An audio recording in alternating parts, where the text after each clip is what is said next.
নমস্কার। আজকে যে বিষয় নিয়ে কথা বলবো সেটা হলো IC38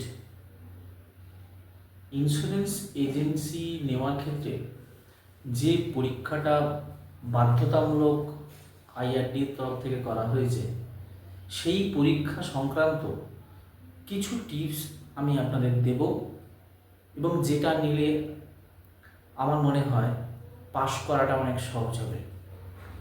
তবে বন্ধুরা, যারা এজেন্সি নেওয়ার জন্য তৈরি, যারা এজেন্সি সদ্য নিতে চলেছেন, তাদের জন্য আমি বলবো যে এজেন্সি পেশা মানে ইন্স্যুরেন্স মার্কেট, ইন্স্যুরেন্স রিলেটেড বিষয়গুলো আপনার জানা খুবই জরুরি।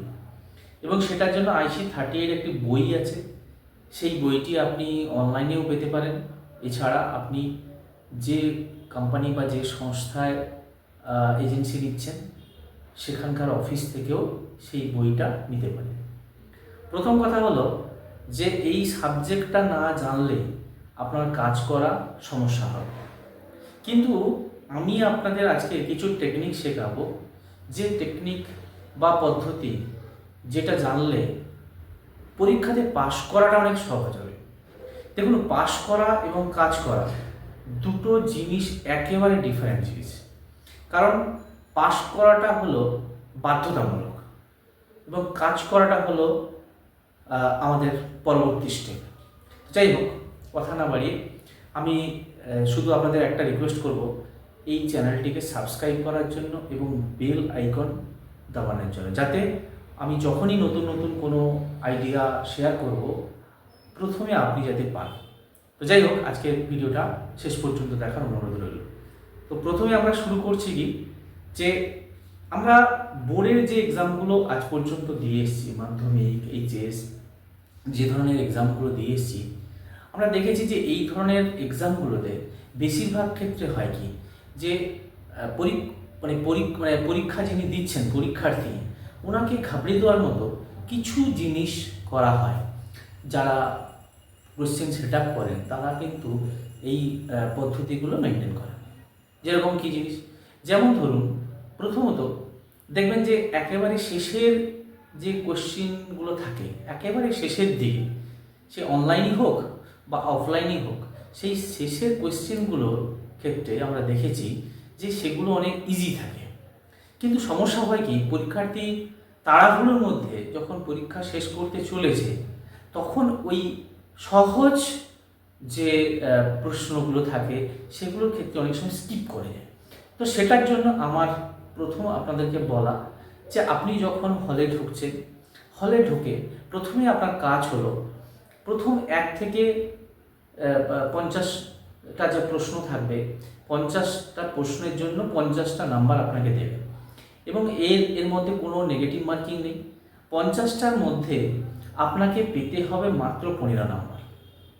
সুতরাং ফ্রেন্ড, আমি যদি প্রথমে একেবারে হলের মধ্যে ঢুকে গিয়ে প্রথমে আমার কাজ হচ্ছে প্রথম 1 নম্বর থেকে 25 নম্বর, এই যে জায়গাটা, এটাকে আমরা অপশান বি সিলেক্ট করব এবং 26 থেকে 50 অপশান সি প্রথমে সিলেক্ট করে দেব।